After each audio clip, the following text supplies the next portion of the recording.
You're watching EVH and Gear TV, brought to you by Stewart Travel Guitars. See the incredible stowaway travel guitar at stewartguitars.com. Microphones for EVH and Gear TV are provided by Rode Microphones. And official Van Halen merchandise is provided by VanHalenStore.com. Here's your host from Ontario, Canada, EVH artist Eric Broadbent.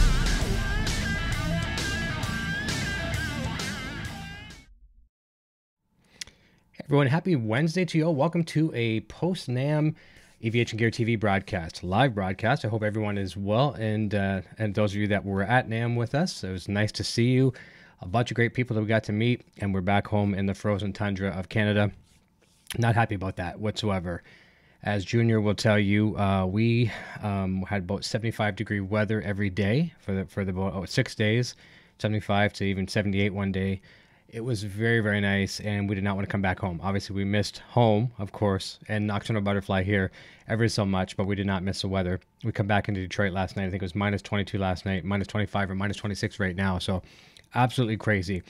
But what we're going to do here this evening is going to be, like I say, a post-NAMM recap. Going to tell you a little bit of how the trip went, and we received a lot of nice feedback from people saying that, they appreciated us kind of bringing them along with us, so to speak, virtually. Kind of keeping everyone connected, which was very cool, and that was our intention.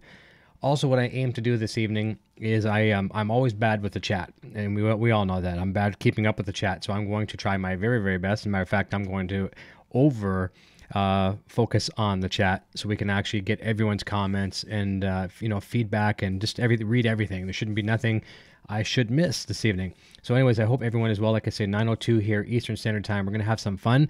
We're going to go through some of the NAMM highlights, and then of course post-NAMM, which has a little bit to do with some of the swag I'm wearing. We're going to talk about that as well too. So let's start with the most important things. Let's go say hi to a whole bunch of people. A bunch of names are flashing by on the screen here. Let's go by and say hello to everybody. Our very own Gary Holt is here. Gary, thank you for everything, my friend. I hope you are well. Countdown has started. Will Dunham is here. Gary Holt says, so glad we took the coastal route. I took the desert route home and was talking to myself. Yeah, we'll talk about that in a bit as well too. I got to see the Pacific Ocean for the very first time. You know, the coast going through Ventura, going through Calabasas, I think Santa Monica, I think we went through, possibly Gary Holt will tell us, but it was a great drive, 3.5 hour drive approximately. And I got to see some of the beautiful coast of California. That was absolutely fantastic. So thank you on that, Gary. And we're driving in a badass Challenger too, which was pretty cool. You can't have anything better than that. That's awesome. Scott Roos is here saying, welcome back to Canada. Terry St. Cummings is here. Too excited. And Gary says, I'm sure with that weather, he would prefer to be back here in California. Guaranteed.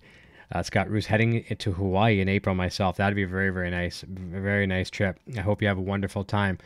And Gary's saying, Scott, I've never been. Yeah, me either. Never been there. Gary says, I'm in the middle of a paradise, so I'm in the middle of paradise, so need to go to someone else's beachfront. There you go. So no need. Scott Roos says, me neither. Doing a cruise from Vancouver, BC to 4 stops in Hawaii. Nice. Actually on the east coast of Nova Scotia, Scott Roos. Yeah, Scott, I've been out there a couple of times. Been out to the east coast, far east coast of Canada, and then I've also been out to the far west coast. I didn't necessarily stop in all the provinces along the way. Actually, going your way, I did. Out to the east coast, I did. I stopped at every province that way. But going to the west coast, I flew, so I bypassed everything and landed in Vancouver. Gary says he did a Mexico cruise 2 years ago and loved it. Scott Roos, we've been cruising almost every year since 2012. Caribbean cruises. That's from Scott. And Gary says, went to Sammy Hagar, Cabo, Wabo, Cantina, got lots of pics and merch. Never been there either. That would be really cool. I know a lot of my Van Halen friends in the community of guitarists and stuff like that. They always take that in, especially with his birthday bash and stuff like that, right? It's supposed to be a good time. Randy Vertrees, howdy folks. Nice to see you, Randy. Hope you're doing well. Gary says, man, that would be too much for me. I actually needed an additional week off to recover from my vacation. Damn giddy on the new 2019 Kramer lineup. Yeah, we'll talk about that a little bit tonight as well too. There's going to be a lot of Kramer discussion over in the Kramer corner of EVH and Gear TV. We'll be talking a lot about that as well too. And I'll be teasing up something that's coming up this coming Tuesday as well too. Speaking of Kramer. Yeah, Gary says, of course, with a free drink package, you pretty much stay drunk the entire time. Yeah, when you have free drinks, it's pretty easy to get a little toasty. So I'm going to highlight here for a quick second, and we'll talk a little bit about the trip. And actually, you know what I'm going to do? No, I'm going to keep going so I can catch up with the chat a bit, and that way then I can talk a little bit. Scott says, I'll have 1 day to recover before going back to work, and we'll be playing a gig 2 days later. Man, you don't have much time to yourself when you get back. T-minus 3:39. Yeah, we could countdown starts for the show. Let me see here. Scott Reese, nope, I don't do alcohol. No problem with others doing it, but it just isn't for me. Terry St. Cummings, Kramer Corner, yay, awesome. JJ's House of Jams, rock on, Guitar Freaks. JJ, that was really nice to meet you at NAMM. Finally, we've talked a lot, but we've never had a chance to meet. It was nice seeing you and Ben. Very, very cool. And Junior was happy to meet you as well, too. Thank you for the little chat we had. It was awesome. Carlo Santin, fellow Canadians here, says, hello all. Hope everyone is staying warm. It's a balmy -21 here in Southern Ontario. Yeah, very, very crisp out there, isn't it? I had to do some shoveling today. I wasn't happy about it. I was going to actually take a picture of me shoveling out in front of the car today and send it to both Gary Holt and Gary Kramer and say, this is, what we had yesterday, this is what we have today. And that would have been, they would have laughed for sure. JJ says, dying to hear all about your journey, Eric and Junior. And thank you. We will share that with you. And it's not all glorious because the trip down there was horrible with flying out of Detroit. But I'll tell you about it. Every story, there's always good and bad with every story, right? And if you don't have a bad part of a story, then you don't know when to celebrate the good. I'm just going to make a slight adjustment here as well, too, on my settings here. Bear with me for a brief moment. Should not be long to fix this for you. All right. Should be good now. Hopefully we're good. Let's continue on. Gary Holt, Eric needs to do a show with Junior telling his take on the trip. The boy was wide-eyed the entire time. He certainly was. Living through that kid was so awesome. The things that he, got to experience for the very first time, for a young adult, it was absolutely amazing. And maybe we'll go there. We'll go towards the trip for a second. We'll talk about flying out of Detroit. And this is where I really respected the boy and was very, very proud of him. He was, we had a delay like for about 12 to 16 hours. We were in the airport, and for a big portion of it, we went through security once, and then when we found out the flight was canceled, we went back out, whatever. And then, so we're sitting on the other side of security where there's no food, there's no nothing. And we were there for a very, very long time. And Junior was just like an angel. He was perfect. It was so, I learned so much about him, and was very appreciative of a good son. It was great. But we got down there. He got on a plane for the first time. It was his first trip to the United States. So many firsts for him. It was just absolutely incredible. Seeing Los Angeles, seeing palm trees, seeing, going outside in a t-shirt for the first time since last summer here, which seems like forever. It was just absolutely amazing. We will get through his story as well, too. Paulie D's here says, I managed to stay awake. Thank you, Paulie. Appreciate it. Brian Cote is here. Hey, everyone. Welcome home, Eric. Thank you very much, Brian. I appreciate that. Blimpus says, looks like a good time was had by all. And in a moment, what I'll do, too, is when I get towards the bottom of the chat, I'll play a little bit of a slideshow. I just pick some select photos from the trip, both from NAMM and our event that happened after NAMM. And I'll tell you about that before I play the slideshow, because there are some people that don't know about it, what we did and why we were doing it. Let me see here. JJ's House of Jams. Yeah, thumbs up. Chad Boston is here. Hi. Terry St. Cummings. Let me see. Jeff Azar is here. Hey, buddy. Welcome home. Stay warm. I'm trying my best. Nice to see you. Charlie S. is here. Black DH. Jim G. Happy Wednesday, Eric. Brett Shaver is here. Sean Tubb. Sorry I missed you at NAMM, Eric. Me too, man. There are a bunch of people I wanted to see. There's probably 50 to 60 more people I was hoping to see. I had a list, and the Junior can tell you I had a very long list of kind of reminders on my iPad, my Mac here at home, and I could check them as I saw them, and that way I wouldn't forget anybody. And I just couldn't even get to that list. It was just insane. I missed so many people, including yourself, Sean. I'm very sorry. Dave Lucy is here as well too, saying hello, everyone. My beautiful better half Nocturnal Butterfly is here. Let me see here. Quentin James. Hey, kids. Quentin's around here. He's up and at it. Deep Freeze lately. Scott Roos. Yes. Chad Boston ditto. Blackie DH is here. Spencer K. Poon. What's up, guys? What's up? Let's have a look. And if you notice, too, I busted a blood vessel in my eye. Which eye is it? This one here. Can you see that?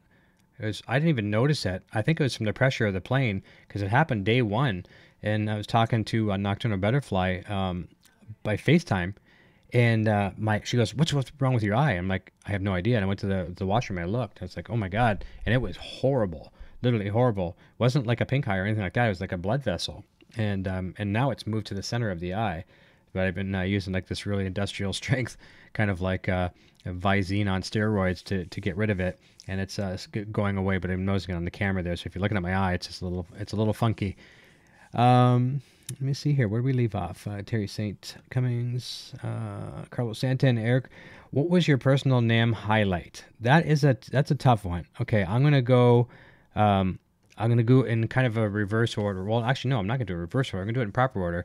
Meeting up with friends was highlight number one. That was pretty cool. There's some people, that I only know through YouTube and Facebook and things like that. That was a real bonus, getting to talk to them, meet them, handshake, that kind of stuff, and have some stories. And then there was a few booths that I like, displays and things like that I really enjoyed. Number one, had a great time with the Line 6 and Yamaha Guitar Group, Ampeg, everybody in that whole family there. Phenomenal evening Friday night with the customer appreciation event. I mean, Line 6 knows how to put on a party like no other. Meeting some of the staff for the first time. I think I've had pretty much everybody from Line 6, head office on the Helix Hour show, my other show. And it was nice to finally meet them in person. I felt like I've already met them in person. That's how personable the relationship we've had. So that was a highlight for me. Also, getting over to the EVH booth, it was great. And Kramer, the Gibson booth was off the charts. I mean, they had people in and out of there. They had celebrities, all week performing. When I was there, Nancy Wilson was just coming on. Charlie Power had just finished up, and I've never heard him play before, never have. And he's one of their signature artists. And man, oh man, could he play, and tasty shredding too. We were talking a lot about shredding at NAMM, and some people are good at it, and some people, I think a lot of people are very good at it, but sometimes it's just like it becomes almost a white noise unless you're doing it creatively. And Charlie was one of them that does it creatively. It doesn't agitate your ears. Phenomenal player. So the Kramer booth was great. They had their guitars on display, and sadly, my footage from that one is scrapped for the sole fact that there was something that come up, an emergency that had to be dealt with, not from my end, but on the staff's end. They had to deal with a technical problem somewhere, and our appointment got bumped. But there's nothing to worry about there. We kind of prefaced that by doing a live broadcast. No, it wasn't a live broadcast. It was an interview I did with Eljon the week before NAMM, and we released it the Wednesday of NAMM, to giving the whole new lineup of the 2019 guitars. And the cool thing about that, even though that we lost the footage at NAMM, lost shooting the footage, I shouldn't say I lost the footage. It never got shot. We're going to have Eljon on Kramer Corner on Tuesday night at 9 o'clock Eastern. So he's going to come back and talk about all those new guitars. And, people can ask questions in the live chat if there's anything, that maybe wasn't answered in the videos, or if there's other YouTubers that have covered some things and there's still some questions, then that's your night to do that. I think that pretty much hits it, Carlo. There's obviously going to see Adam Reaver. He had a booth there. He was sharing a booth with one of his buddies from the Vibramate company. So he had FU Tone, and he had the EVH miniature guitars, things like that there. So that was really cool, getting to see him and hang with him. That was a great highlight. And of course, going around to different booths, we took in Ernie Ball. We took in there's so many. I probably could name a dozen and still be way short. I probably wouldn't remember them all, but a lot of good highlights, Carlo. But number one, the friendships for sure. Let's continue on with the chat, and we'll jump into some other fun stuff in a moment. Brad Miller says, great to see you back, Eric. Thank you very much. I appreciate that. And I'm going to just turn off the chat on the screener just so I can see better here as well, too. 1 second here. Fantastic. And I think I got a message that Chad Husky is here as well, too. That's fantastic. Give me one moment. My vision is so poor right now. All right. There we go. That's a little better. Okay, let's continue on. Gary Holt, yes. Nocturnal Butterfly, hey guys. Blackie DH. Let me see here. JJ's Hustle Jams. Bobby Lopez. Brad Miller says, cold is why I never left Florida and never went back to Cleveland. Randy Vertrees. Len Bias III. Hey, Eric. Nice to see you, Len. Michael Easter says, Nocturnal Butterfly says, I missed everyone, and we missed her something crazy as well, too. We were getting pretty homesick towards the end there. No doubt about it. Michael Easter, hey, what was the biggest unexpected surprise at NAMM? For me, a surprise? I guess we already knew about the Kramer guitars, so I didn't have any real surprises. I guess I could say this isn't really to deal with gear, but this was a surprise meeting. You're always running into people and meeting people. at NAMM, you know, it's celebrity city, right? Especially when it's Winter NAMM, everyone's there. Most people aren't on tour for the most part, a little different than Summer NAMM. And in our hotel, I'm not sure if a lot of you or some of you or any of you are familiar with, you know, a rather popular YouTuber, Jared Dines. That was the surprise. We ran into him because he was actually in our hotel room. And the funny thing about that was Eric worships him. Like what Jared Dines is to Junior is kind of like what Eddie Van Halen is to me. He just, you know, worships that person, right? So I saw Tony, who plays in the band, and I guess he manages Jared Dines. He was coming to the hotel. I saw him right away, and I recognized him, and I forgot his first name, to be honest with you. I said, hey, you know, I recognize him from the band, and we were all getting into the elevator together. And Eric was upstairs sleeping. I just come down to let some friends in, right? I had Jay Parmer and, or actually I was seeing them out. Jay Parmer and Craig Rundles had come over to visit, so I was seeing them out. And so going up one more floor, the elevator opens up and in walks Jared Dines. I'm like, oh, this is crazy, man. And I said, hey, Jared, I know this might sound kind of creepy crazy, but my son is a major fan of yours. Like, I mean, you know, and I think I even used the analogy, you are to him what Eddie Van Halen is to me. And he kind of, you know, giggled a little bit, whatever. And I said, how would you like to go in and scare, I know my son's sleeping right now, how would you like to scare him and wake him up? And he looks at me and he says, you want me to scare your kid? And I'm like, yeah, I want you to come scare my kid and wake him up. So he did it. Not only did he do it, we videotaped it, and I'm going to play it for you right now. And we'll jump back and come into the chat. I think I've got it queued up down here. Let's go have a look at that. So this is Jared Dines walking into our hotel room and scaring Eric Jr. You're snobs, dude. You hop on the phone when you're talking shit about your Hey, Eric. Hey, buddy. Eric Jr. I know you're sleeping. I brought someone over to say hi to you. Have you seen this guy on YouTube before? Oh What's my up, buddy? god. How's it going, dude? It's crazy. How's it Going, Jared Jr. I'm so sure you know. You don't need an introduction, right? No. Having a good NAMM? Oh yeah. Oh, yeah, dude. Tired. Nice. Yeah. A little, probably a little jumpy there a little bit. The video is it's overly compressed, but anyways, pretty cool. So that was a really fun experience for him. And what was crazy about that? So that's kind of the answer to the question of being surprised. We ran into him 2 more times. So we literally ran into him 3 times at NAMM, which was just crazy. So that was fun. Let's continue on the chat. Let me see here. Let me see, Michael Easter. So that was Michael's question. What was the biggest surprise? Todd Graff says, stay warm. Going down to minus 27 this morning near Milwaukee. Looking forward to some Kramer news. Thank you. Randy Virtue's missed all. Jason Zites is here. Just popping in to say hi really quick. Yeah, glad you made it home safe, brother. Thanks, Jason. I know Jason's probably gone now. Jason was a real pleasure, too. Jason's a friend of mine here. You've probably seen him on my other show, Helix Hour. Very, very good friend. And we spent some good time together. We flew on a plane together, which was awesome. Him and his friend Dean and myself and Eric Jr. were on the same flight. Had a lot of breakfast many days with Jason, and he's always good company to be around. Very inspirational person, and always a pleasure to be with. So thank you, Jason. I appreciate that. They flew out a couple days earlier, I think, than we did. Flew back home.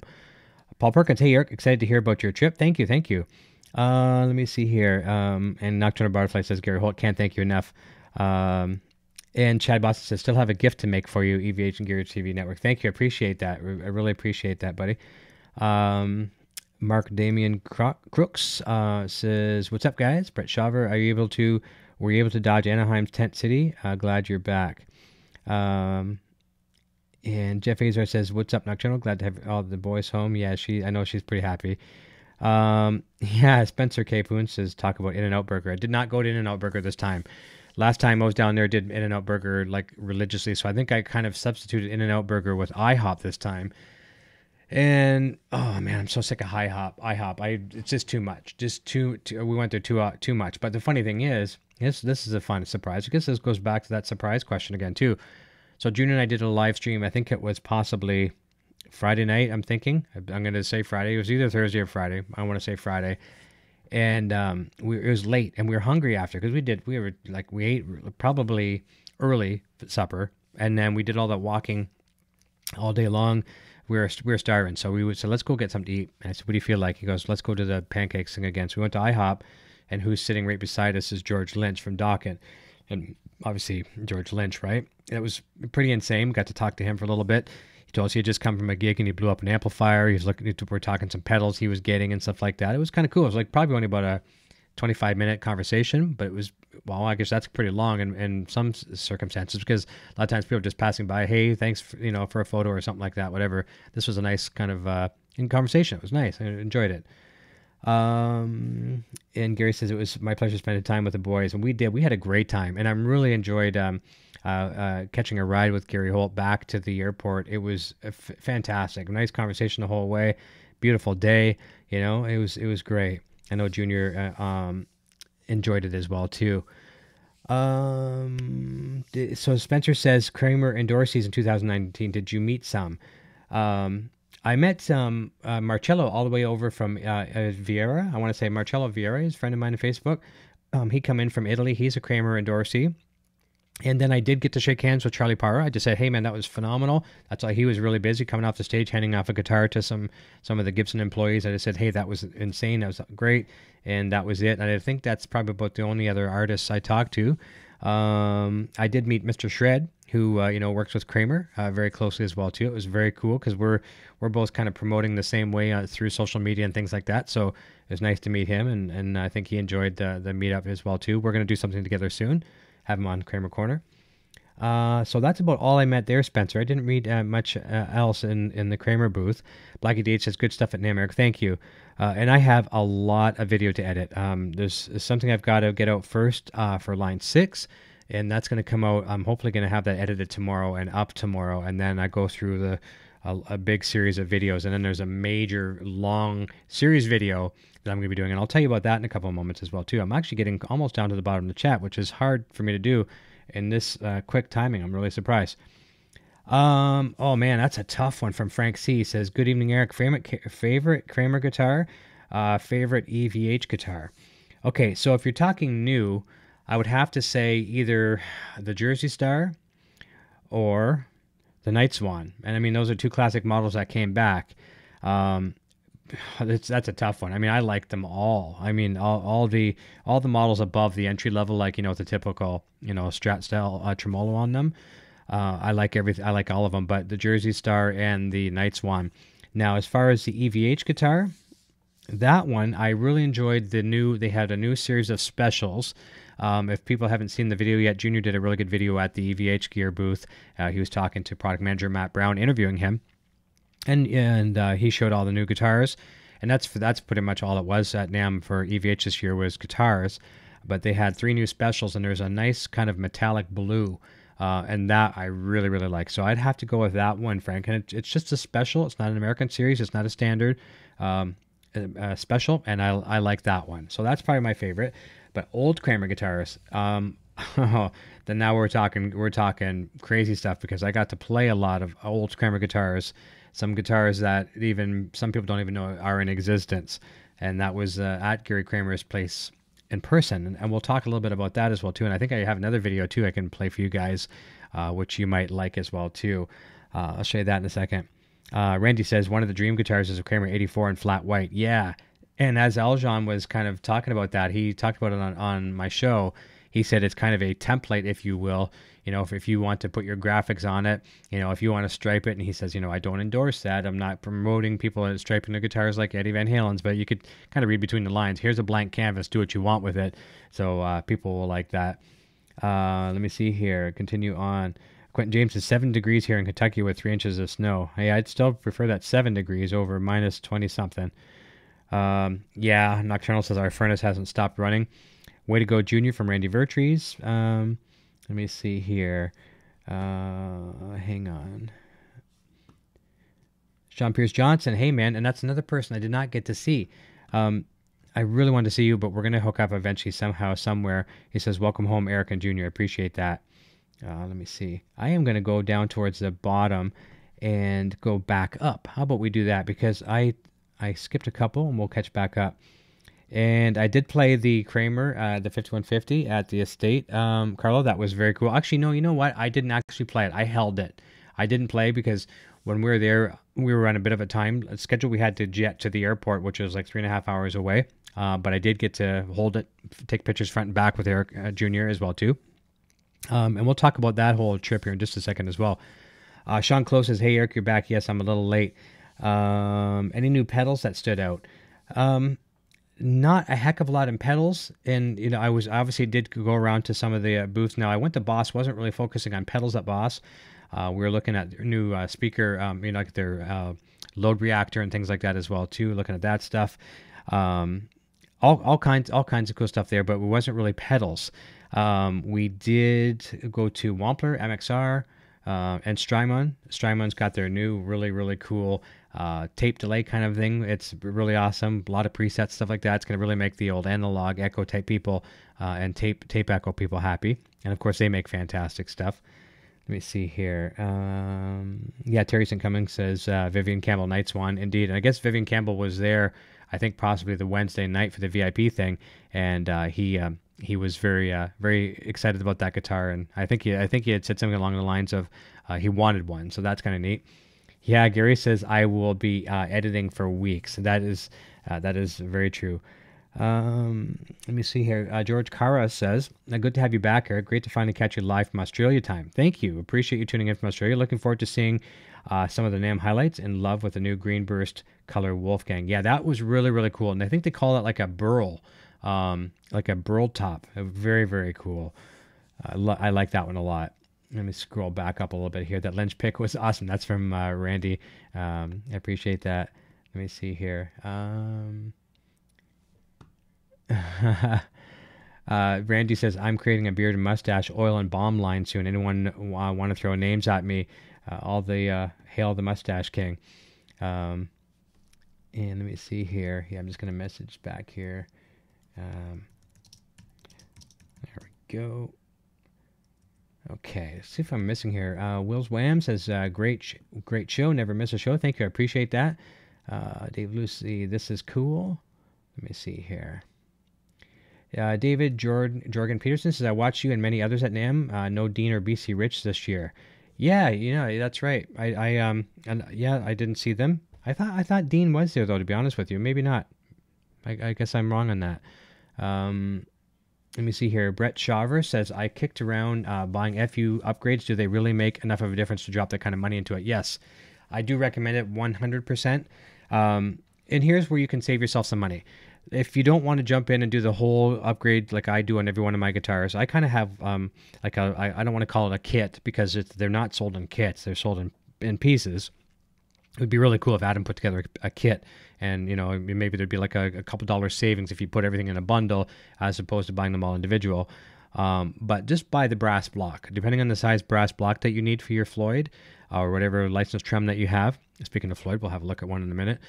I recommend that. That is the biggest tonal upgrade that you're going to find with your guitar. It'll sing immediately. Everything from that point on is more longevity and preventative maintenance for your guitar, so things don't rust out with your stainless steel products, titanium, things like that. Actually, that will help a lot too. The titanium or naval brass string lock blocks, those help a lot as well too. Let me see here. I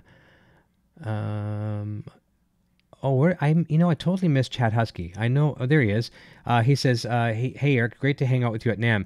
And it was Chad. That was a lot of fun. And I want to let everybody know too, Chad Husky is a great accomplished guitar player and a great cook. A crazy cook. We're going to have him over on the Helix Hour this coming Sunday at 3 p.m. Eastern, 12 p.m. Pacific. Same channel here. If some of you don't know about the Helix Hour, come on over and have a look. Let me see here. So yeah, Chad, it's so nice. It was really fun to hang with you and Steve and Jason, everybody over and Johnny. It was just totally awesome in the group there. It was very cool. Yeah, Sean says shredding at NAMM is the white noise of NAMM. That's right. That's why I don't play at NAMM. Number one, I just don't like to play at NAMM. I don't do it. I picked up a couple of guitars, but really did not play. And as a lot of you know, I don't really play in public too much anymore. It's not my thing. If I go into a music store, I'll grab a guitar, I'll look at it, see how it feels, whatever. I might strum a couple notes acoustically just to see what the guitar resonates like. But that's about it. Access Mario, hey, got to see him at NAMM, and I think I might even have him in a gallery. That was very cool. I think you might be one of my photo shots in the photos in my gallery, which I'm going to play here in a moment. Frank Corcoran is here. Nice to see you. And Blackie DH as well says, so cool he took Junior along. Trip of a lifetime for him. For sure it was. He loved it and I loved it. We spent a lot of time together, but we spent every minute together for 6 days. And it was the best, probably one of the best times of my life. Really, I'm not going to lie. Let me see here. I just want to see if I missed anybody else here. Gonna scroll back up a little tiny bit. Yeah, okay, let's go back to the bottom now because I'm kind of jumping around, but I'm getting pretty much everybody. Max Carton Guitars here, great YouTube channel. If you're into Line 6 Helix, or I should say Line 6 HX Stomp, I suggest you check out Max Carton's YouTube channel. Let me see here. Scott Nickerson says, cheers all. Let me see here. So we are almost all caught up. Let me jump over and I'm going to show you the gallery. And I do believe that I think I've got audio on while I'm showing the gallery. So if I do, I'll be able to speak about it and I'll kind of tell you what these photos are and things like that as well too. So let's jump over there and have a look. Excuse me one sec. So there's some of the Line 6 gang there as well too. I wish I should have slowed this down a little bit. I wonder if I possibly can. So Courtney Cox, Eric there as well too. There's all of us together.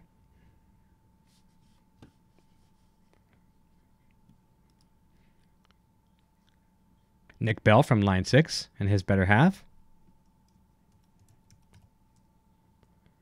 Oh, you know that dude, Henning Pauly with Eric. There's Jared Dines with Eric Jr. You can see how happy he is. He just woke up out of a sound sleep. Craig Rundles and Jay Palmer, two of my favorite people. They popped over to my hotel room. Adam Reaver, Scott Smith.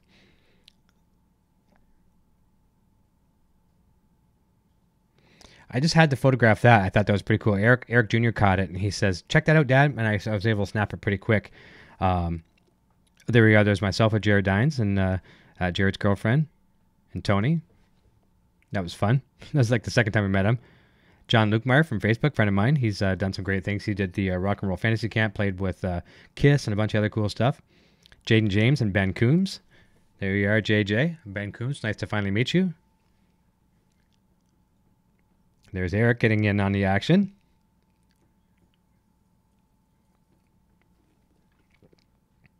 Access Mario, there you are, my friend. We finally got to meet you. It was a pleasure. That was one of the NAMM highlights, was electronic drum kits. Junior was all over the place on electronic drum kits, like probably 6 or 7. There's Mr. Shred. We talked about Kramer earlier. Mr. Shred, great dude. I had to slick my hair back. I was having a bad hair day. And then there, the Mustache Brothers. Gotta love Dave. Or Junior as well, too. Or Dan, sorry, Dan Palmer. There's Eljan, myself, and Eric. Getting ready to go down to the Kramer booth. He just finished up a business meeting, and then we were heading down there to... there we go. There's Marcelo Vieira. He does some Spanish language videos, demonstrations on our channel here as well, too. There's Eric Jr. holding the new released Jersey Star guitar. And it's pretty awesome. I compared it to the real deal over at the Gary Kramer Guitar Sellers kind of museum. And he's got a real one on the wall, original. It looks pretty good. It does look pretty good. There's Hoogie from SIT Strings. Hoogie and I go way back. And Wetbox and whatnot. A lot of companies he represents. Eamon Wyse, was a real pleasure to meet him in person. He wasn't at NAMM that I know of, but he came down to visit some of his friends down in the area. There's Joe from Line 6, giving the kind of inaugural speech and opening up the evening for the night. And I forget this fellow's name. Eric Jr. loves him. He works with Eastwood Guitars, and I honestly forget his name. Eric will tell us in the chat, or Nocturnal Butterfly, Jeff Kiesel with Junior. Junior's a big fan. And there's Eric, myself, and Gary Kramer himself, which was totally awesome. And that was a start of what we'll get into in a few moments. That's what was awesome. Pete Thorne. Got to see Pete real quick. It's kind of nice. 3 Canadians. 3 Canadians go to NAMM. There we go. And then we have Mr. Yoshi Ikigami from Boss, myself and Junior. I was over at the Boss booth after we wrapped up shooting. Junior holding one of Eddie Van Halen's old Ernie Ball, Eddie Van Halen Music Man's. Pretty awesome. He's pretty stoked. Myself, Eric, and Derek. Derek from Spinal Tap. Derek Smalls. Vernon Reed, Living Color, needs no introduction. That was pretty cool. Over at Line 6, Yamaha Ampeg. Very, very cool. Adam, myself, and I forget the gentleman's name. He plays with Lita Ford, and I do forget Terry McCoy right there. That's actually her guitar. I was over at the FU Tone booth. There's our brother from another brass block mother right there, Adam Reaver himself. Lots of fun. There we are now. We're kind of getting over towards Gary Kramer's home. There's the Kramer swimming pool. Junior's checking it out. Both of us checking it out. And I was not getting anywhere near that pool. It was too cold. Unless it's like 90 degrees, I don't do it. Junior did it. Yeah, I think he was getting balls out for the dogs. This was so funny. He was playing games with the dogs, and they fetch really, really well. And then they dropped them in the pool on purpose. There's Gary and I playing pool. He went really easy on me. He was very gentle on me. He beat me, but didn't laugh at me too hard. That's the other Gary Holt. That's a photo from his place. I liked that. I saw that because I always say, until next time, cheers. So I had to take a picture of that. He even said, take a picture of that. This was over at Gary Kramer Guitar Cellars, the museum. This is holding some... actually, no, this was back at Gary's house. We're looking at some photo albums downstairs. Some rare photos there. There's the log cabin on Gary's property. Absolutely beautiful. Junior liked it. He's getting a little tour. That was one of my highlights of NAMM period, being in California, holding that Ripley. That was very, very cool. Another rarity. And you'll see, I think in a second, you'll see that the upper frets are scalloped on that guitar. I think I have a photo showing that. Yeah, there you go. Check that out. Upper few frets are all scalloped. Nice, nice. There's a members-only Kramer jacket from back in the day. Not available anymore, and there were a very select few. You had to be in the club. There's Eric Jr. wearing it pretty proudly. Those were very, very nice. And I was even able to squeeze into it a little bit, as you can see there, with some extremely vintage Kramer guitars, which are totally awesome. The #1 bass. The very first bass ever made, and Junior and I were the only two humans in existence to play that bass. And I'll show you a video on that in a second. No one else has played that bass guitar on Earth. There's a pool lit up at night. Pretty awesome, I must say. There's Eric playing over at the Gary Kramer Guitar Cellars tasting room. He's upstairs in the kind of what they call a loft, whatever. And Gary is signing some wine. That was wine for us, which I don't have now. I'm actually having a cheap substitute tonight because the TSA agents confiscated my wine at the airport. There he's signing a hat for Junior. But we're going to get some more. We're going to have some shipped down. There's Eric holding a 5150. Not too bad. You can see the grin on his face. I think there's a photo of me in here too, but he's showing the back of it as well too. It's pretty awesome. Let's see what else we got here.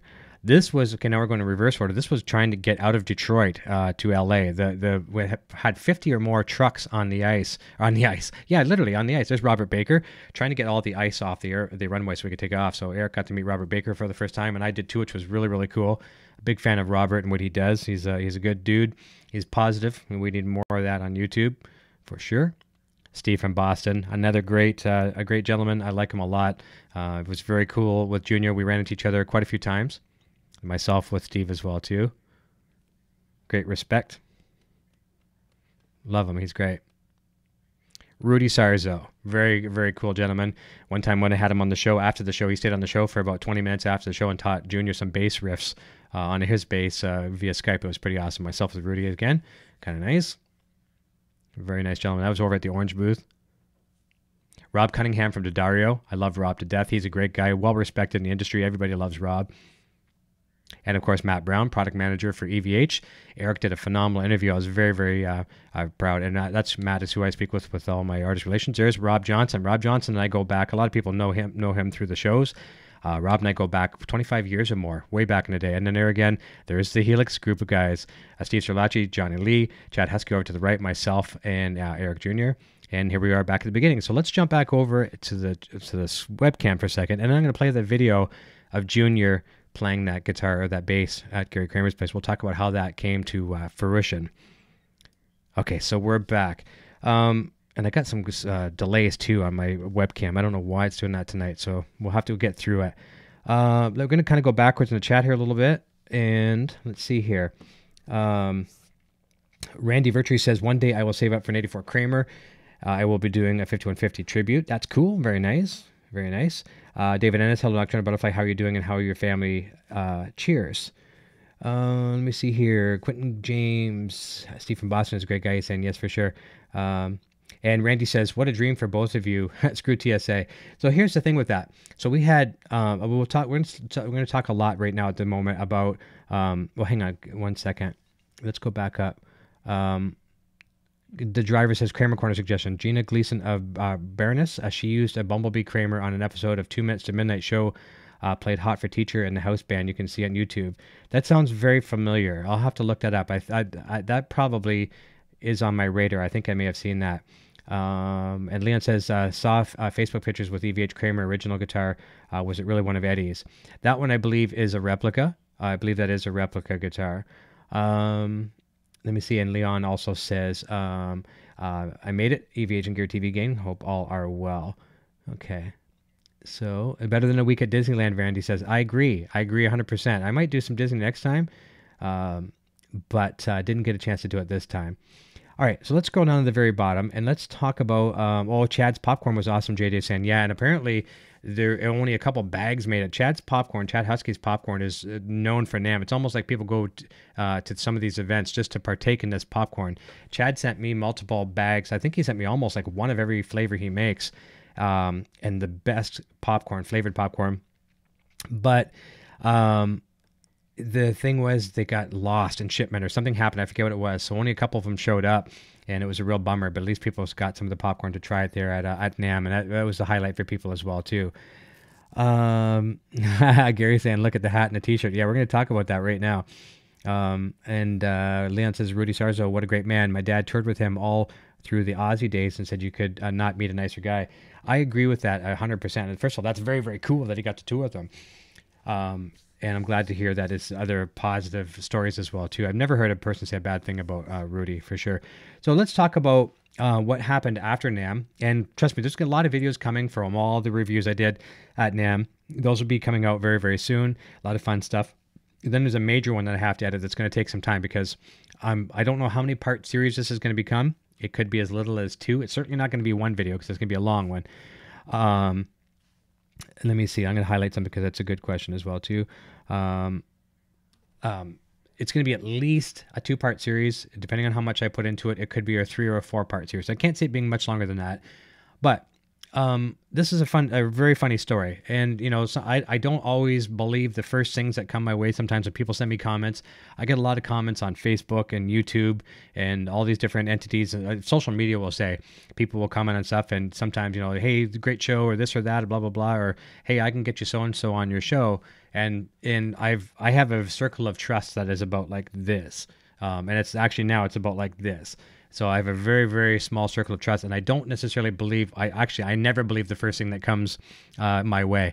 And Nocturnal Butterfly will tell you, I'm sure she'll comment in the chat, that before I would believe anybody, no matter what they would say, hey, I can make you fly by flapping your arms. Like, really? I can do that? And I believe them for the most part. But nowadays, I'm a lot more careful. So Gary Holt here in the chat, he reached out to me and said, hey, get Kramer, we'll get Gary Kramer for you on the show.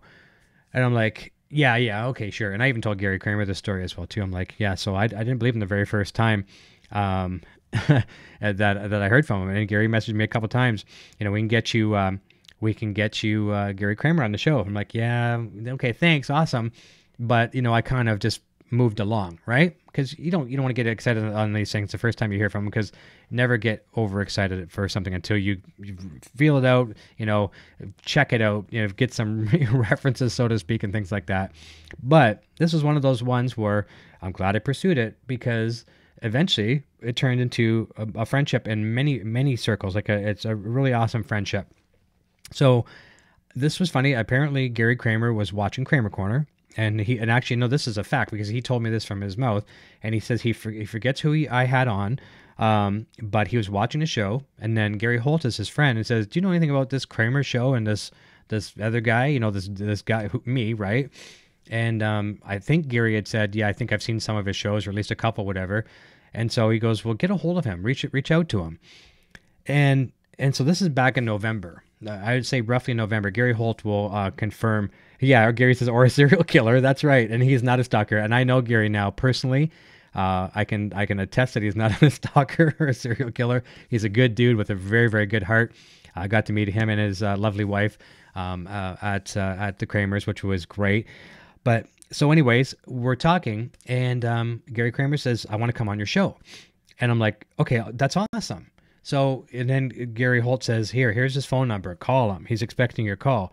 And, you know, I don't fanboy out over things for the most part. You know, you see me do these shows. I've had a lot of cool guests on the show, and I don't I don't fanboy out for the most part. Now, there might be the odd time I might switch to another camera so you can't see me for a second. I might go, yeah, you know, like, a really cool moment for a second. But I don't fanboy out. I'm kind of getting a little bit better for that. First couple episodes, I was kind of like Chris Farley, interviewing Paul McCartney. You know, I always make a joke about that, but I've gotten better over the years, and I'm still learning every day as I do this. So long story short, didn't fanboy. So I call Gary Kramer. Long story short, talking on the phone, he says, yeah, I'd like to do the show. But he goes, I kind of see like how your guests come on the show. It's like, is it a webcam thing or whatever? And I don't think the webcam will do it justice what I can show you in person. I'm like, okay.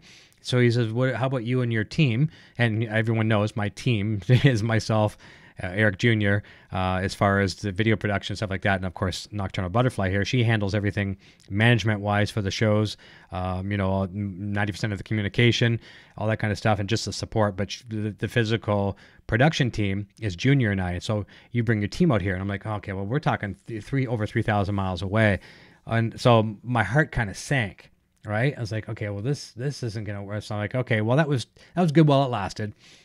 And then I thought, well, hey, wait, before we ended the conversation, I didn't want to let it slide. And I said, I didn't want to let it slip through the cracks and, fall away, like, the prize that got away kind of thing. I said, well, I'm going to be in January. I'm going to be in NAMM, or I'm going to be in Anaheim at NAMM in January. Maybe we can make that happen. And we put all the dots together, made the places happen. And sure enough, it happened. And so we did NAMM. We went there Wednesday through Saturday. Got up first thing in the morning, took a Uber out to another location where we met Gary Kramer, and we drove from there, which is about a 4-hour ride. But we went through the desert. We went a different way than Gary Holt and I come back. We went through all through the mountains, which was really, really cool. And then we went through these this almost pretty much desert, and it was long and flat. It was kind of like Ontario here, except dry and more desert. So we got out there. Put us up in a beautiful, beautiful guest house. Junior and I had a full range of the place for 3 days. And I think it was the next day. I don't think we started shooting. I can't even remember now. It's all a blur. But anyways, long story short, without trying to remember all the exact details, because I'll never be able to put them back in order till I watch the videos, we had basically 2.5 days of full access, to the legend himself, Gary Kramer, the founder of one of the most iconic, probably the most iconic guitar company throughout the 70s, 80s, and beyond, and still kicking now under another new management, obviously through Gibson and Epiphone and things like that. But man, oh man, what an incredible opportunity. We were there. We had candid interviews with him. We had dinner with him and his beautiful wife, Laura. We had we were treated like, I don't know, just like royalty. It was nice. We were, had free run of the place, playing pool downstairs, having some drinks, looking through some old nostalgia that sometimes, I think even Gary looks at it and he's like, okay, I know this is cool, but I don't think he knows how much people out there love that nostalgia. I think he and deep at heart really enjoys it too. But there's people like us out there that, were the consumers of these products that he manufactured, and was just absolutely insane. Looking through like the original print ads, like you remember the original ad where you have like there was the Travis Bean aluminum neck, and then there was the Kramer neck, and it was like it was like shooting out at you, whatever. I forget the exact wording on it right now because I'm drawing a blank. But anyways, at the bottom of the ad it says, for full color advertisement of this ad, send $2 to such and such PO box, blah blah blah. He showed me the original artist proofs of those. There's only a couple of people have seen those, the people that printed it, and maybe some other, executives over the years. But that was really, really awesome. Some line drawings of different things. I saw schematics of things that Gary was personally involved in, like doing the schematics for pickups and bridges and all that kind of stuff. We saw like blowout diagrams of guitar stuff. We played instruments that some people don't even know are in existence. That what was it? The Ripley that I was talking about earlier. If my memory serves me correct, and I'm gonna use some creative liberty here because I don't remember the story 100%, but I believe Gary Kramer told me that the neck that you saw in that one, the neck or the headstock was broken, so that's why there's a different neck on that guitar. And I think that story is correct, and I will get Gary Holt to confirm that to be sure, because he can ask Kramer that tomorrow or even tonight. He can text me back, but I'm pretty sure that was the story on that one, because normally you would have had more of like the banana style headstock on that, and I think that's what he said. So that was pretty cool. So we did a shoot outside. We did actually we did some filming downstairs, and we called the man cave. Did a lot of guitar discussion there, the rarities, and we'll play that video in a second with Junior playing the bass. And then we took some pictures and stuff, looked at some of the photos in the old albums. Did an interview the next day outside, beautiful. Actually, it was so hot. I mean, not necessarily hot like you're going to, swelter out there, but my camera was literally overheating. I had my camera up in the front on a tripod. Junior was running that with all the monitors and stuff like that. And it was so hot, the heat coming on the camera, I should have got something like an umbrella or something to shade it. It was shutting the camera down every few minutes. So that took a little bit longer to do that. But we did a nice interview, Gary and I together, just kind of sitting on the front porch. And then the next day, next morning, we had supper again with the family that night. The next morning was a very early morning. We were up about 5 o'clock in the morning Pacific time, which is quite early for me. But I set the alarm, and I was even up before the alarm. It got Junior. We were all packed up, and we had literally packed everything we had because we had to put that in the vehicle, get to the Gary Kramer Guitar Cellars, or the wine tasting room there, and do the shoot there, and then transfer that into Gary Holt's car, and from Gary Holt's car to the airport. So it was kind of boom, boom, boom, boom, boom. A lot of fast-paced stuff, but everything came together. Didn't lose any gear other than almost losing my laptop. And as much as that sounds like a scary story, losing my laptop, that was at security. So I'm jumping a little bit out of a timeline here, but going through security, you grab the white bins, plastic bins, whatever you put all your stuff in there. I put my laptop in one, and we're all good. We go through, we get our backpacks, our suitcases. We're running down the hallway because we literally had about 10 minutes to get on our flight. We're supposed to be there 2 hours ahead of time. We were there like minutes before. Surprised we even made it. And I said to Junior, I forgot my laptop. We ran back, and we had to ask, we go back into security, because you don't go back through again once you don't do that. You just can't do that. So a police officer helped us whenever we go in there, and sure enough, there's a couple bins, and Junior lifted one of the bins. There's my laptop, and the reason why that's an important story, the laptop I have is, it's a new laptop, but it's not a powerful laptop. But so I wouldn't really care losing the laptop. I could maybe do it with an insurance claim or whatever. I don't know. I could write it off for that matter. But it had all my video files on it, and I had all my video files saved to my laptop, but I was also uploading them to the cloud, to my Google Drive. And the funny thing is with that, so I thought, I'm totally secure, no problem. However, they didn't upload to Google Drive. Something went wrong, whatever, and they didn't upload. So had I lost that laptop, I would have lost everything other than what I would have had maybe on one memory card. Because normally what I do when I shoot, I will dump my memory cards to my computer. I'll make an offsite backup maybe on a flash drive, and I'll also do a backup to the cloud. And then once I've verified, let's say I've got 15 files on my memory card, 15 on my laptop, 15 on the flash drive, 15 on the cloud, I'm just using the number 15 in this case, it could be hundreds. Then I say, okay, fine, format, I put the memory card back in the camera, I format it in the camera, and I go to my next shoot. So I could have lost everything, and all I would be telling you now is a story here, and no proof to show you of any of this stuff, not even a photo or anything. And I even dumped my cell phone twice. We had so many photos that we took with the cell phone even that I had to, dump my phone. I've only got I think it's a 32 gig whatever iPhone, so I had to dump the photos quite a bit just to stay afloat.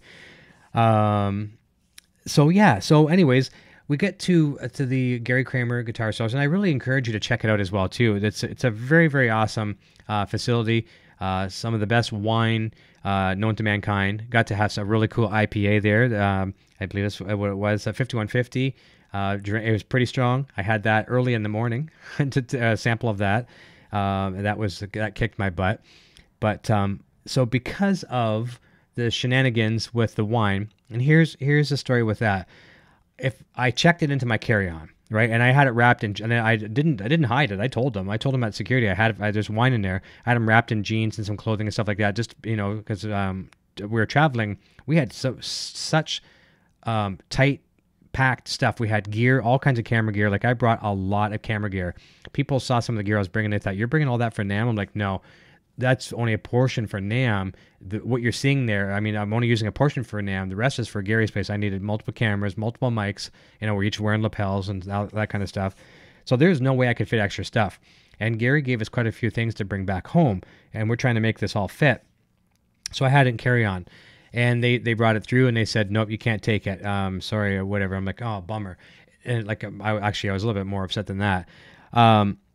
But they said, what was it? Not only did I have it confiscated, this was stuff that Gary signed to us. You probably saw in some of the photos as well too. Gary signed the bottles for us, which was going to be a real keepsake. And he gave us some wine glasses, and you actually see one back here. So I have a very cheap substitute. Well, I'm not going to say it's cheap, but it's a substitute as a get me by, because I just wanted to show the wine glasses. The wine glasses these are very, very nice. Let's see if you can see the logo here. And I normally don't drink on the show, but I'm going to have a toast tonight to the fans here and the people on the show. You see that? There you go, right there. Gary Kramer Guitar Sellers.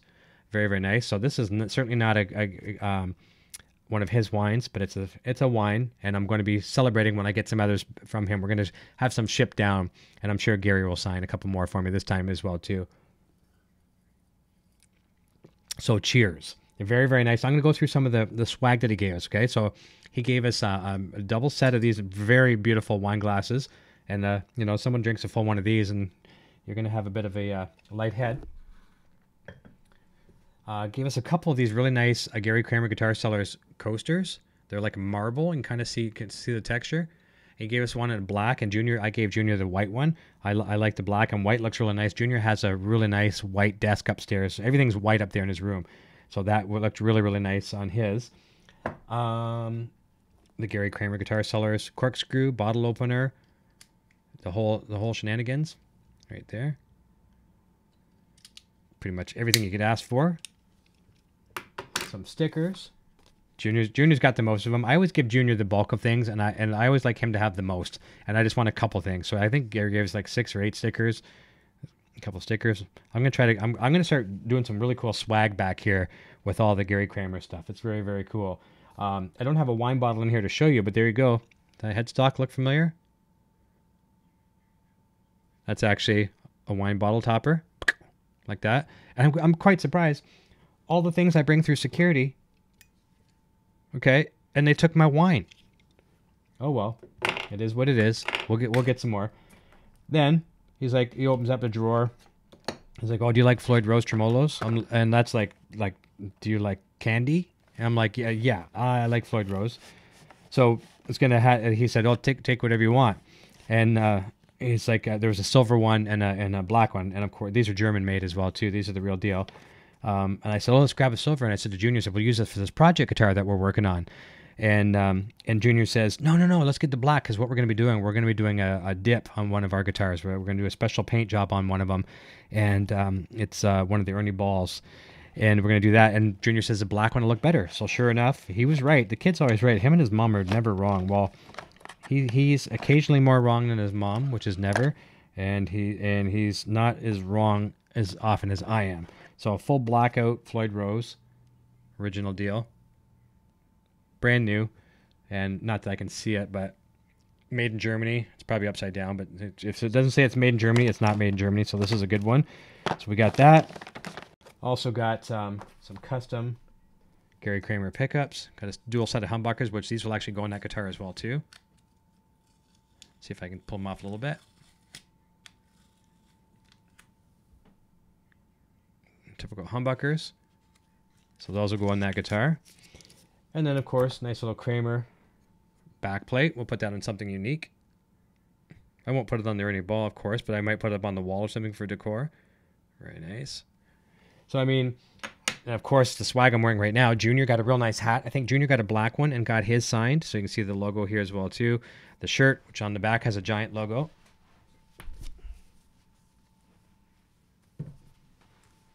Kind of hard to see. Very comfortable shirt. Very, very light. And he asked me for one of my Kramer Corner shirts. And he goes, "You got a Kramer Corner shirt in black?" I'm like, you know what? That's about the only color I don't, because my logo is black. So we're going to make a special one just for him. And actually, it's going to be a limited edition one.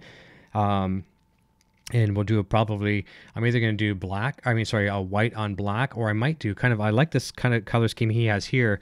It's gold, that rich look. I might do that as well. Try that. Maybe make both. We'll see what happens and see how it looks on black. But we're going to get him a couple of our shirts as well, too. So yeah, the really, really cool stuff. So that was the kind of the little keepsake package he sent back home with us. It's pretty damn awesome. Now I'm really looking forward to getting the wine so I can actually have a sample of his. I've heard it's award-winning from what people say. It's the talk of the town. So looking forward to having that in a real Gary Kramer. I've only had a little sip and listened to me already. Gary Kramer Guitar Cellars. Look at the website, GaryKramerGuitarCellars.com. You check it out. There's vacation home rentals. There's all kinds of stuff. You can see the tasting room. You can book appointments, all that kind of stuff. It's very, very cool. And let's go back over the chat. And I am more of a beer drinker than I am a wine drinker, so this is a nice little change for me tonight. And Gary says, "I'll get you a couple bottles of wine and some olive oil shipped out." Thank you. Yeah, we had a bottle of, I appreciate that, Gary. We had a bottle of olive oil too. And I know Nocturnal Butterfly would have loved that. And I lost that as well too. And Randy says, "So what's the TSA excuse to steal folk stuff?" Okay, yeah, I think I kind of missed that. Explaining myself on that one. So they were probably right to do that, because I guess you can't bring it on the airplane. I even lost hair gel coming to the United States, because you're only allowed like 200 milliliters or something like that. And we had 300, and it was for Junior for his mohawk. That's the only reason we had it. So we lost that, but it's because we were bringing on carry-on. But however, the common sense thing, people say, well, why don't you put it in check baggage under the aircraft, in cargo, whatever. And I could, yeah. Brad Miller says no liquid, stupid rules.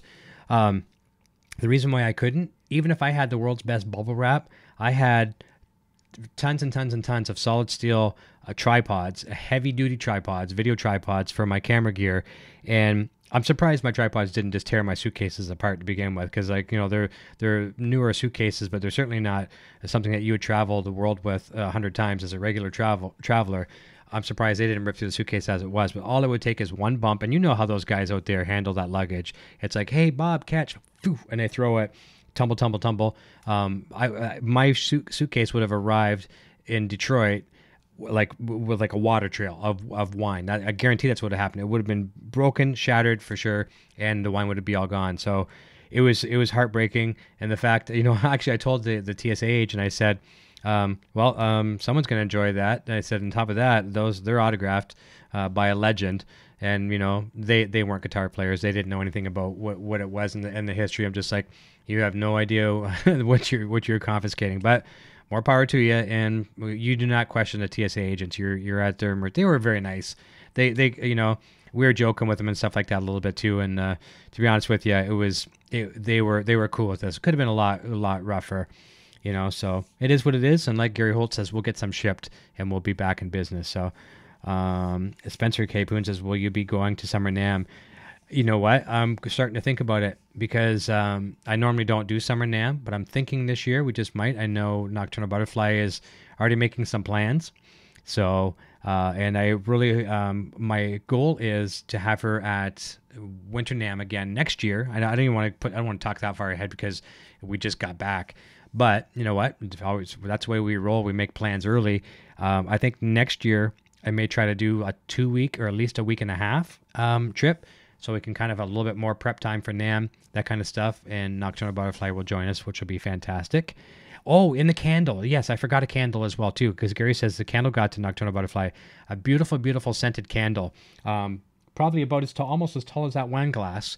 And they had them in different scents, and it was some type of a rose type of a smell. And Nocturnal loves candles, and she's I don't want to call her a candle snob, because that sounds rude, but what people who know candles, she knows good candles, and she knows which ones are bad. And she likes a nice slow burning candle, one where the wick doesn't get destroyed. I think that's how she describes it. It burns nicely down the center of the wick, and it smells great. So this is a Gary Kramer Guitar Cellars a scented candle. Really, really nice. And I think down the road, a lot of these things, if they're not already available on their website, will be available on their website for sale as well too. So it's very, very cool.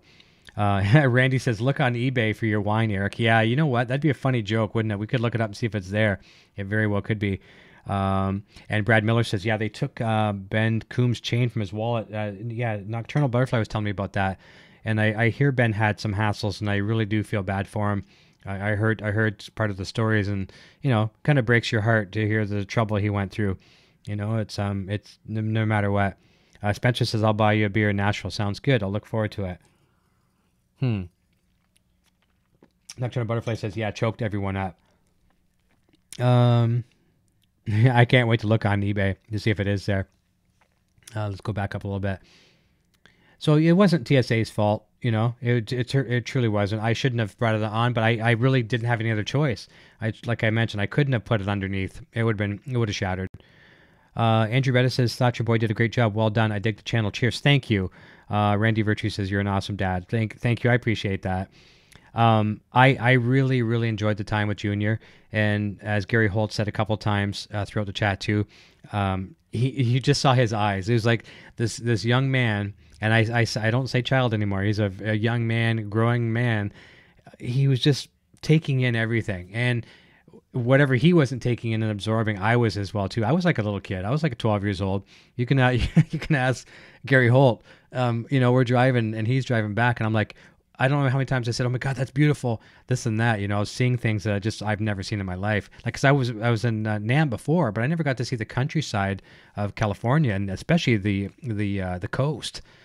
Insane. So it was great. It was great. So yeah, I guess Gary Holt didn't even know that they took the olive oil. So yeah, anything that was liquid they took. So that was a bummer. Let's go down to the bottom of the chat and hey, that's a good question. First of all, Pacifica 529 is here saying, hey y'all.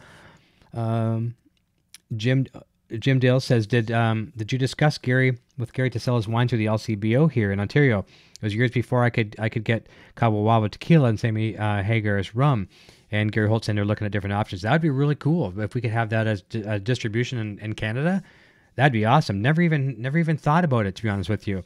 I wish I would have been talking about this before going to his place, because you would have probably brought it up and I would have asked him for sure. So great.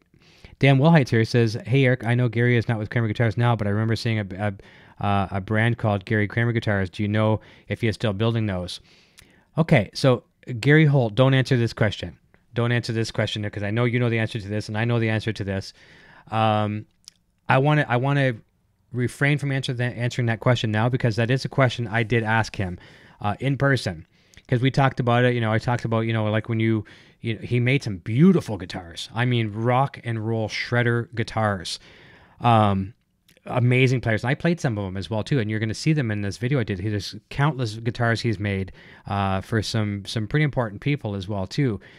And I asked him the question. I said, so you haven't done any for a while, right? You haven't done any guitars for a while, and the wine making has been the big thing. You don't really forget how to ride a bike. You don't forget how to make a good guitar. Do you foresee yourself making more guitars down the road? And for that answer, you'll have to watch the video. And that's all I'm going to say on that, because I don't want to give you all the answers. Who knows, right? The answer is who knows. That's my answer. I'm not saying that's what Gary's answer is. You'll have to watch the video. And it's and I already have the video titled, and I'm trying to think. You know what? Actually, I'm not going to spoil it. I'm giving away too much already. I shared a few little teasers on Facebook with some pictures and stuff like that. But it's going to be really, really, really good. That's a good joke. Pacifica says, just heard you say you were in NAMM. You don't look that old. Yeah, I'm actually old enough to almost to be in NAMM. No, we're talking the NAMM, NAMM, not available, maybe May. No, that's not what it means, but you know what it is, right? Guitar Collector 12 is here saying, hello, everyone. Randy Virtue says, you got to go up on 101 from San Luis Obispo to the Carmel. The drive-through Big Sewer is breathtaking. Or drive-through Big Sewer. Used to live in San Luis Obispo. I had to move up to Yakima, Washington. And yeah, Gary, we did take the 101, right? You were the driver, and I remember that 101. I think the 101 is where we come up where I was like kind of like going gaga over all these places, and it was pretty awesome. Brad Miller says you're a big tease. I have to be. I gotta have the people watch the videos. Good answer, Dan Wilhite says. So Gary Holt, you can comment on that Highway 101. I'm pretty sure that we were on that, and I'm surprised I don't remember. But let me see. Hopefully this doesn't get too choppy. It may be choppy, the video. This is just a little outtake. This was shot with my phone down in the man cave. And, we're having some drinks and just kind of chilling. I think we were playing pool shortly before or after this video. And I said to Gary, I said, tell us the story about this bass that Junior is playing. And, and let's just see if we can cue it up and see if it works, okay? Hopefully it plays. If it doesn't, it doesn't. You'll see a better version of it or at least even this version in the documentary. So let's have a look. So Gary, Junior's playing the first. Tell me about that bass. What he's playing?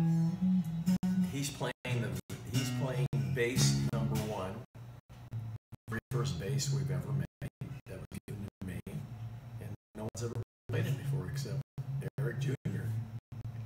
Fantastic. Wait, I think you played it first. Yeah, I played it first. That's okay. What do you think of that? Crazy. Crazy spelled with a K. So that probably was choppy. It looked like it was choppy on my end, but if you didn't get a chance to hear it, basically it was the number 1 bass ever built. Gary got it, and no human being in the time that Gary has had the possession of the instrument, which is forever, since it rolled off the line.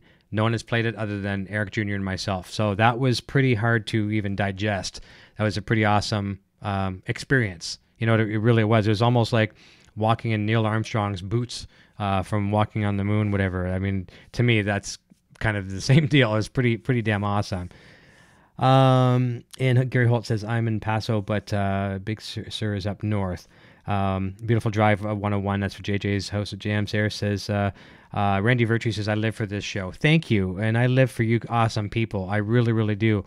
You guys and girls that participate here weekly in the chat are where it really makes, my week. It really does. It's just so nice on my family's week. We really appreciate the friendship and the camaraderie that we have here. And 99.999% of the time, it runs smooth as silk. And every once in a while, we'll get a little troll that likes to crawl out from the holes under the bridge. And I think there might have been a couple of people trying to do that tonight, but our people take care of it. And it's awesome. We have a good team in the chat, starting with Nocturnal Butterfly, and of course all our moderators, Terry, Carlo, Sonia, and we've got others as well too. But they take care of it, and they're my front lines, so I appreciate that. Thank you.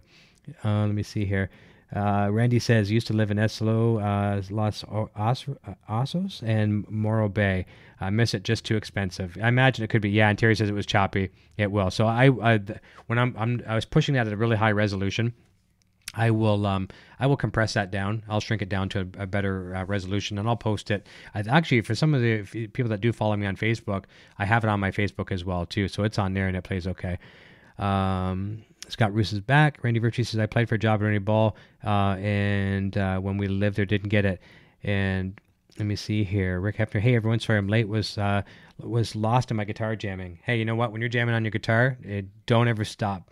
If you miss a show, that's okay. I hope you don't miss too many of my shows, but when you get the mojo going, don't stop, because sometimes the mojo doesn't always call. You got to make sure you answer that. When you get a call, it's like an unknown number on your phone. You don't want to answer it. Well, when your guitar is calling, always answer it, especially if it's inspiration knocking.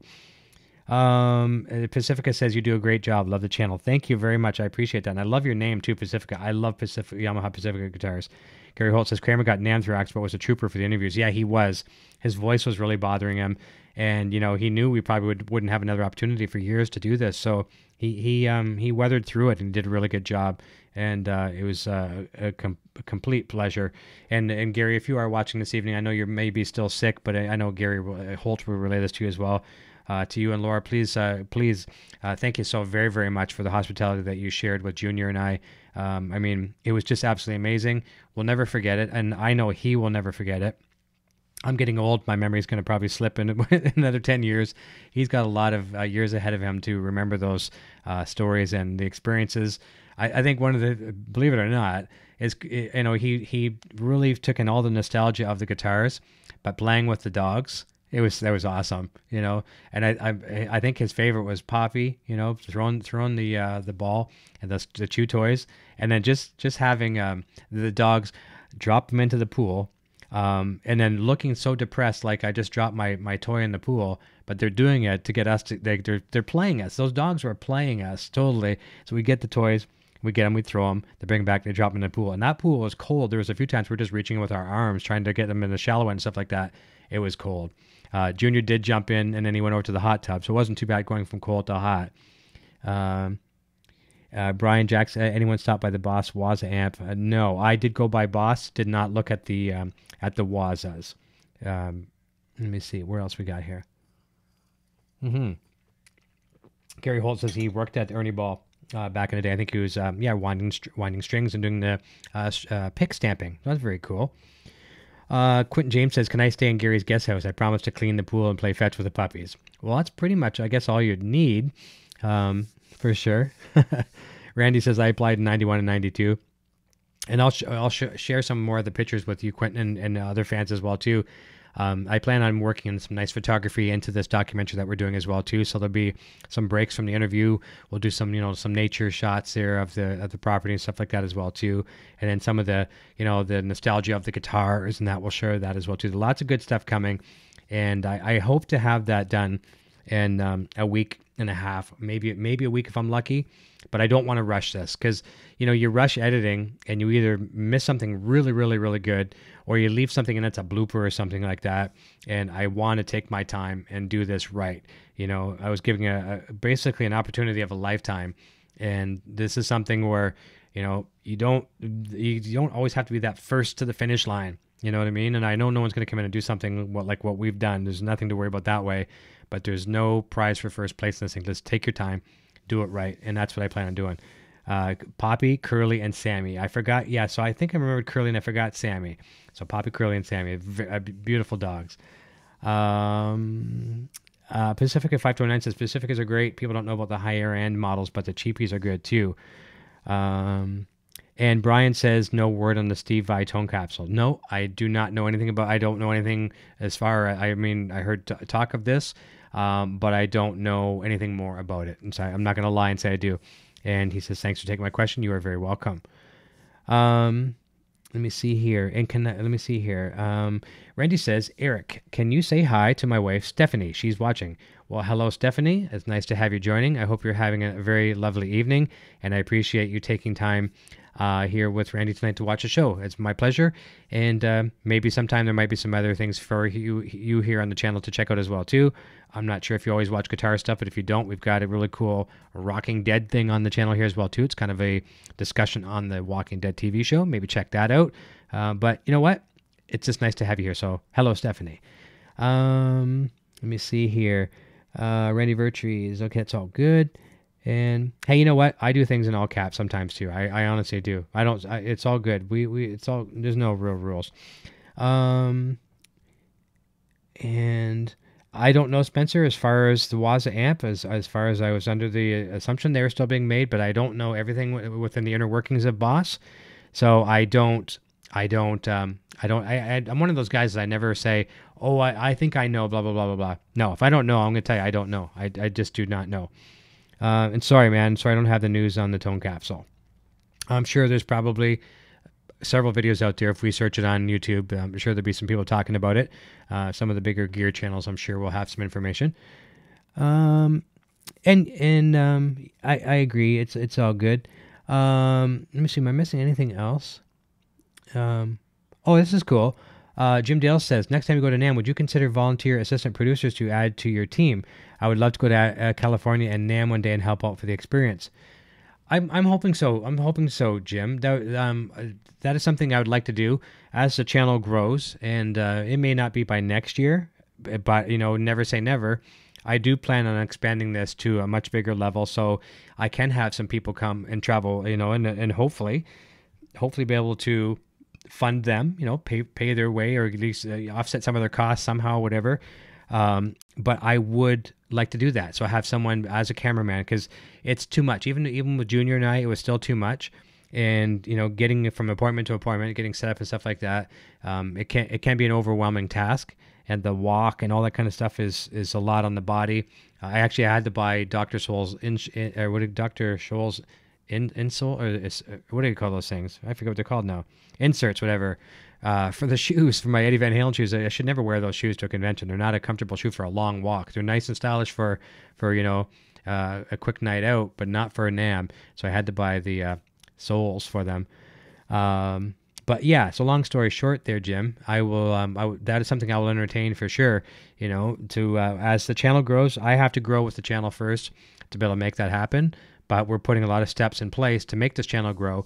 And I think it is a possibility. If it isn't next year, I can guarantee you by the year after, I can see things being in place to do that. And we'll keep our fingers crossed. And as long as you guys keep watching the show and keep participating and, encouraging others to come in and watch the show, it's all that slow growth.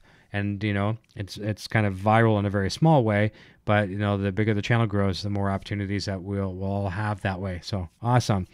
Let me see here. Let's go back just a little bit. And Terry's asking about the Kramer Pacer. Incredible guitar. I mean, everything they've got right now is just absolutely stellar. And it's looking like relatively early. I guess probably before summer we'll start seeing some of those guitars in stores. So looking forward to seeing them in the wild, in the real world, and having people in their hands. It's gonna be great. Let me see here. David Ennis, great show tonight, Eric. That's from David Ennis. Thank you. My favorite Kramer model ever. That's too tough to ask, Spencer. Believe it or not, I mean, you might laugh. Some of my favorite some of my favorite Kramers were Strikers, even back in the day. The 300 ST, I think it was, things like that. Because I was always a kind of a Strat style guy, and having that guitar with a humbucker single, I think I had in that, pretty sure. Pickguard, 5-way toggle, volume tone. It was awesome. It was a cheaper guitar, Floyd Rose, and it may have come with a Floyd Rose 2. I'm not positive, and I think I changed it for a Floyd Rose 1. I would give anything to have that guitar again today. Traded it off for something stupid, like we all do. I think I actually traded it for some pedals, a couple of pedals or something. It was a really bad trade. Cool for me at the time, but thinking back on it, no, it was not a good trade for me. But I can see a lot of Kramer in my future, for the sole fact that vintage, all the way back and all the way forward and everywhere in between, they're here to stay, and the founding fathers, Gary himself, it's legacy, man. I mean, that's why I think the Kramer Corner show this year is going to be a fun show to really kick in the ass and push it to the forefront. I'm going to be doing a lot with that show this year. I'm going to be doing a lot more with the Helix Hour as well too, because there's so much unexplored territory with that. But Kramer Corner, we're going to be peeling back the layers and really digging into this nostalgia and stuff like that as well too. It's not just going to be, even though I'm on the roster, which is a blessing, with Gibson Epiphone. Well, I'm not. I don't think I'm technically on the roster of Gibson, but I am with Kramer. I'm on their roster. I guess I'm somehow affiliated, just by association. But it's not just always about the new Kramer. It is going to be a lot, but we're going to be talking about this whole legacy and maybe having people come on that have some of these guitars, just like some of the ones, obviously they won't have the same ones that Gary Kramer has in his possession, because some of those are extreme one-offs, the only ones in existence. But we'll start interviewing some people that have some of these really cool collections, and we will go all through their collections and have a look at what they have as well too, and to discuss it. And we'll see how that people just get so, hooked on this stuff, and it's contagious. And Craig Rendels is here. Oh, perfect. There you go. He says, nice to see you, Craig. It's the first time you and I have talked post-NAMM. I hope everything is well with you. It was good to see you, catch up with you. And I got to see you, two good buddies, at the exact same time, you and Jay Palmer. And I know you two are very, very close. So it was nice to see you both at the same time. Worked out perfect. He says, my first Kramer was a White Striker 100 ST. Very cool. Do you still have it, Craig? I bet you don't. I bet you probably did something like me and traded it for something. But I'd be very happy if you did still have it. That'd be pretty cool. But thanks for tuning in again tonight too. I appreciate that. And what's so cool? I got it. This is another cool thing. Craig knew that I didn't bring a guitar with me to NAMM. I was packed, like I said, all my photography stuff. I had no room for guitars, and I figured I would probably be touching a couple guitars at NAMM, but I didn't play anything. He actually brought a guitar for me over to play, and he brought an amplifier too, that, to practice with, just in a hotel, and we didn't even take it out of the box. I think it was an Ibanez something, or RG something, I forget what it was. Excuse me, I didn't even see the guitar, but he told me about it, and that's how cool he is. But we talked a little bit about music, and we talked a lot about life. And I got to learn a little bit more about Craig personally as well too, some of his backstory, which I won't share here. It's not the place for it, which is an awesome story, by the way. But he shared some personal things with me, his background, and I was like, wow, this is so awesome, man. So we talked about life, and we forgot about music for a bit. So we didn't even open up the box. We're very, very cool. Spencer says, I think that Jacob guy does a good eruption. Yes, he does. He does. If you're referring to Jacob Duraps here in Canada, Montreal, he does a phenomenal eruption. He certainly does. Zach Thong is here. Hey, Eric and Nocturnal Butterfly. And I'm just watching the time here. We're at 10:25. We'll probably be 10:26. We'll be wrapping up probably in just a few minutes, 10:30. Yeah, and Gary Holt says, my Kramer is the brand new 2008 I got this year. And what model is that? You're referring to the Gary Kramer, right? It's kind of the dual humbucker, kind of, would be compared to another brand, maybe like in the San Dimas's and things like that. I forget the name of the model of that guitar. And Kramer had the matching blue one downstairs hanging on the wall. I love that guitar. That was one of my favorite guitars there for the hot rod rock and roll stuff, like the stuff that I would play. It's the same one that Gary Holt has and Gary Kramer has down in the basement. Jim says, it would be cool if you developed your interviews with Gary Kramer in two parts. The first through the eyes of young Eric, the second from the eyes of Eric Jr. perspective from two generations. I like that. I like that. And I'm in thinking about that, I don't know if I have enough footage. I have some extracurricular stuff with Eric Jr. participating and things like that as well too. So if there's enough footage to do that, I like that idea. But he will certainly Eric Jr. will be featured in this video a lot as well too, because he was my producer, man. He was great. And Craig says, no, I scalloped it and gave it to my guitar tech back in the day when I was gigging. Yeah, so he's lost it. Bummer. But good suggestion on the two parts there, Jim. I appreciate that. It's a very, very good one. Randy says, been watching a lot of Cameron Cooper's videos. That kid can play, especially how short of time he's been playing. Yes, he is really, really good. He's a good Van Halen player too. And Craig says, great to meet you and your boy and see you again in person. Guaranteed. You got it, my friend. Randy says, Pete Thorne is badass. He certainly is. Let me see here. And Brian Jacks, yeah, my bro Rick Morosini hit me to the 40th anniversary version. And Nocturnal says they all do a great job in their own way. Gary Holt, I forget as well, and he wouldn't sell me the blue. Yeah, the blue one's special to him, isn't it? It's pretty cool. Let me see here. Terry St. Cummings says, great show. And Craig Arundel says, another thing of note is the Bones guitar. It had a left-hand Kramer Focus 1000 neck on it, which was made in the Japan ESP factory for Kramer. Very cool. I think you may have shared that with me before. I don't remember. It sounds familiar, unless I'm just imagining it and I'm having like a delayed reaction here. But that's a very cool tip, Craig. I didn't know that. Very nice. Gary says, yeah, he powered through the overheating camera and standing in the sun. Yeah, Junior was right in the sun as well, too. And we had to drink a lot of water. We were getting pretty overheated ourselves. So yeah, fantastic, man. Well, listen, we are at 10:29. This is a perfect time to wrap up. I hope everyone has enjoyed some of our footage through NAMM. It's been a lot of fun sharing that with you all. Watch for a video coming out tomorrow. I'm hoping to have it done. It's really important for me to get this done tomorrow. It's the like I said, the speeches from the Line 6 staff. From the customer appreciation night, Friday night over at the Marriott. It was a great evening. Really had a great time with that. That's going to be coming out first. And then I'm going to be going through in order, editing these videos and putting them out. Again, there's not a race. I know there's people out there who've throwing out all these videos out there to NAMM, and some people are probably even getting overwhelmed with them as it is. I'm not out there to win any races. I want to take my time, get them done right. And I think there'll be some good content for some people. They're not for everybody by all means, but some of the people that watch the channel here on a regular basis, I think they'll enjoy some of this content. So I'm looking forward to sharing that with you. Yes. So this is funny. We got to leave it to Quentin to end the show with a great question. He says, so this old guy wants to know, the shoe inserts help? Yes. Yes, they helped a lot. They weren't cheap. They're like $20. Dr. Scholl's, they're like those gel ones, and I had to cut them to fit. I mean, they went up to size 14. I don't have size 14 feet. I do have big feet, but not 14. But they worked great. But even after a full day of NAMM, there is still some tenderness for sure. Alec Bourne, hey, also I missed this live. Hope you're well, Eric's. No problem, Alec. You can go back and watch it back. It's kind of fun. There's some slideshows and stuff like that as well, too. Randy Virtues, good night, Eric and fam. All the chatters, love you all.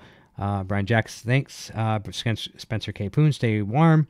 And yeah, Gary Holt says, I will submit the questions to Kramer that were asked. Later, kids. And you know what, too? You know what's really cool, Gary Holt? You can mention this. I mean, I can talk to Gary Kramer as well, too. But you have a quicker. I mean, you see him pretty much every day.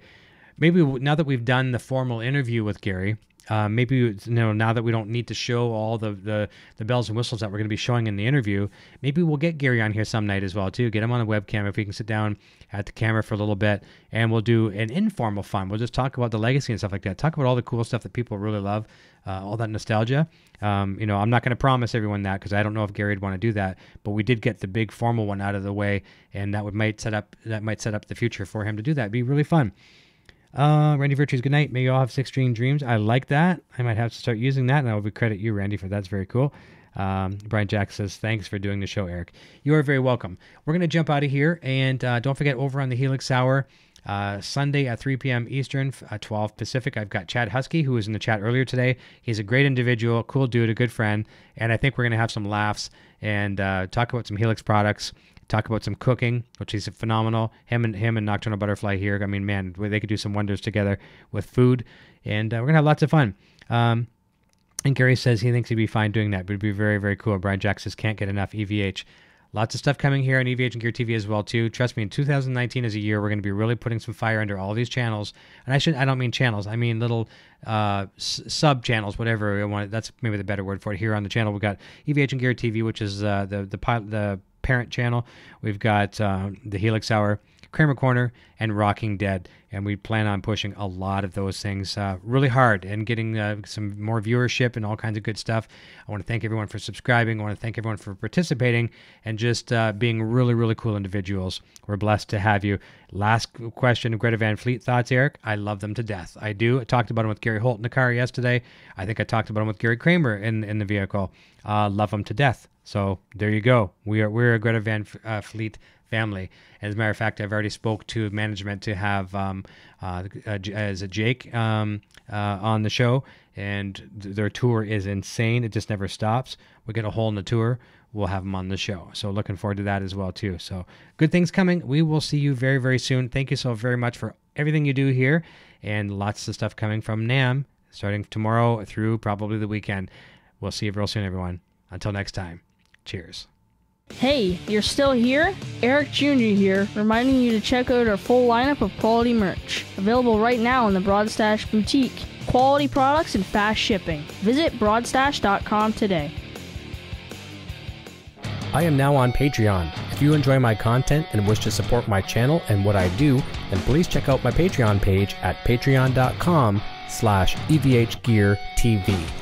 Your support assures the continued growth of this channel and a fun community in which to share our love for Van Halen, music gear, and much more. My name is Eric and I'm playing Wolfgang guitar. Video production services provided by Design39 Media. Visit design39media.com for all your website, photography, and video production needs. Microphones for EVH and Gear TV are provided by Rode Microphones, and official Van Halen merchandise is provided by VanHalenStore.com.